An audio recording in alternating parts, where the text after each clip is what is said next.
This segment brought to you by Kansas Wheat. Learn more at rediscoverwheat.org. Current generation of satellites. We can now track water availability and changes to water availability and to water storage all over the world. The pattern that emerges is one that is quite compelling in the following ways. Imagine a global pattern where the wet areas of the world are getting wetter. So that's the high Arctic and the tropics. The high latitude parts of the world and the low latitude parts of the world. Those areas are getting wetter. And the arid and semi-arid parts in the middle are getting drier. So we see the wet areas of the world getting wetter and the dry areas of the world getting drier. And embedded in those drying mid-latitudes are these hot spots for water scarcity, which basically represent the world's major aquifer systems, which also coincide with the world's major food-producing regions. And we see that those aquifers are being depleted at unsustainable rates. The satellite that we've been using in our group, which is called GRACE, which stands for Gravity Recovery and Climate Experiment, we are actually weighing water mass changes. I like to say that GRACE works like a scale in the sky. There are two satellites. They orbit at about 400 kilometers. They orbit over the poles. And there's two of them. They chase each other around. They're separated by about 200 kilometers. So they're flying in a line over the poles. And of course, the Earth is spinning. And so the satellites are sort of sweeping over the Earth. And what happens is those two satellites they act like a scale because they're responding to gravitational variations in Earth's gravity field. What does that mean? It means the following. When those satellites fly over a region that has gained water mass because of a big flood, say flooding in the upper Missouri, that region has gained water weight, it exerts a slightly greater tug on those satellites that are 400 kilometers up in the air and pulls them down towards the Earth just a little bit, a few millimeters.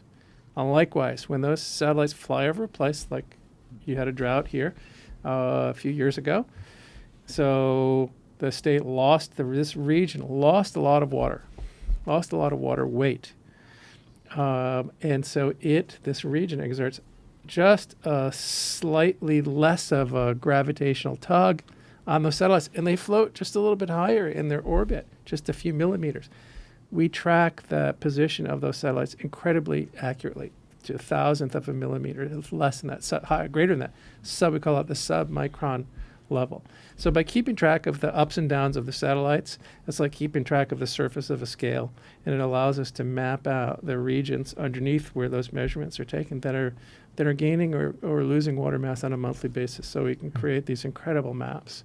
And these hot spots or these aquifers just pop right out. If we had to rank Middle East and the North China Plain are in India, northwestern India, are among the aquifers that are being most rapidly depleted. But here in the United States, the southern part of the Ogallala and the Central Valley in California are right. We're right behind those top-ranked aquifers in terms of depletion rate. Over half of the world's major aquifers are being depleted at a very rapid clip. So most of these aquifers, the ones that are being depleted, support irrigation for the world's major food-producing regions. So there is no question that it takes a lot of water to grow food. So we really need to get at some basic parameters. How much water do we have? How much do we need? And the needs now need to include not just food production, but we have to leave some water behind for the environment. We have to think about energy production. And how are those changing? How is the supply and how is the demand changing over time? I think that many of these problems are going to be solved in the United States anyway, state by state or region by region. When you look at Kansas and Nebraska and Oklahoma, look at the Ogallala, we're producing a lot of grains, a lot of corn, just using water from that region, but it supports the whole world, it supports the whole country. And the same is true for California. So we may be needing some help from other states, but we use more than we have available to us. And so we have to get a grip on slowing the rate of depletion, if not stemming the rate of depletion. So can that be done? Probably. A lot of it depends on what the climate is like and what the commitment is to building the infrastructure to get that recharge. It takes a lot of water to grow food. We use more than we have, and we're making up the difference from groundwater, and it's not being replaced.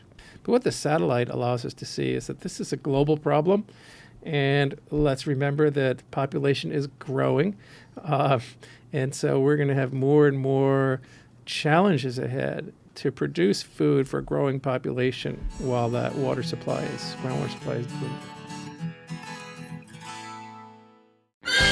The new Better Horses Network is worldwide, presented by Lucas Oil, featuring worldwide radio and TV with iconic hosts like Al Dunning, Sharon Camarillo, Ernie Rodina, Lindy Birch, and Craig Cameron.